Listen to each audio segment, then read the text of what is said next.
BNP হলো একদম মধ্যমপন্থী দল। আমরা বামেও যাই না, আমরা ডানেও যাই না।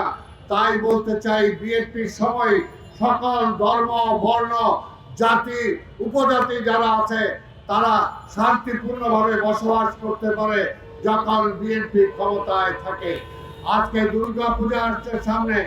এই পূজাকে কেন্দ্র করে আগেও দেখেছেন যখন তাদের ভোট দিয়ে যে আওয়ামী লীগ কারুকার্য করত, ক্ষমতায় যেত, কিন্তু আওয়ামী লীগ ক্ষমতায় থাকাকালীন এই হিন্দুরা কখনো শান্তিতে ধর্মকর্ম করতে পারে নাই। তাদের মন্দিরের জায়গা দখল করেছে আওয়ামী লীগ, তাদের মন্দিরের স্বর্ণ জলকার চুরি করেছে আওয়ামী লীগ। তাই আওয়ামী লীগের কাছে কোনো কিছুই নিরাপদ না, বিএনপির কাছে যেটা নিরাপদ। এখনো বলতে চাই, গত দুর্গাপূজায় বাংলাদেশের একমাত্র স্মার্ট সিটি বসুন্ধরা এখন আরো নিরাপদ, আধুনিকতায় আরো এক ধাপ এগিয়ে।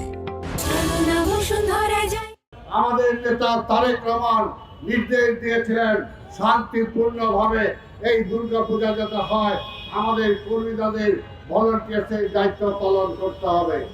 আমি আসার আগে দুদুভাই আমাকে বলছিলেন, কথাবার্তায় তো সবসময় দেখা যায় আমাদের কাছে দাবি করা হয়, আমরাই করি, কিন্তু আমরা তো সরকারে না। আমি বলছিলাম এটাই হলো বিএনপি। বিএনপি সরকারে নাই, দায়িত্বে নাই, কিন্তু দায় আছে। বিএনপির দায়িত্বে নাই, কিন্তু দায় আছে। কারণ এই দেশটাকে আমরা ভালোবাসি, এই দেশের মানুষকে আমরা ভালোবাসি। সেই কারণে এই দায় নিয়ে আমরা এই 5ই আগস্টের পরেও এক নির্দেশ দিয়েছিল তারেক রহমান।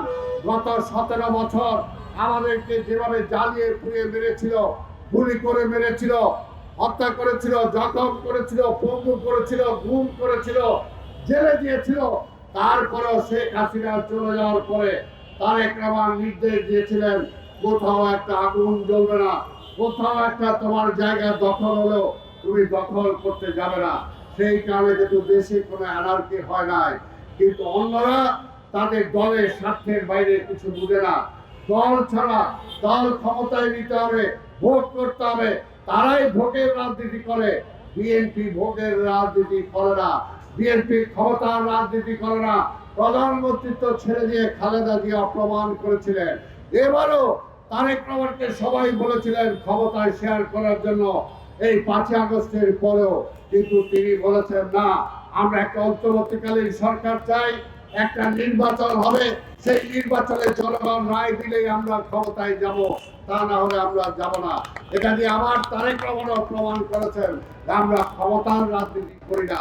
তাই ভাই আমার, এই দেশটাকে বাঁচাতে হলে ক্ষমতার রাজনীতি না, এই দেশের মানুষের প্রয়োজনের রাজনীতি করতে হবে, যেটা শহীদ জিয়া শিখিয়ে দিয়েছেন।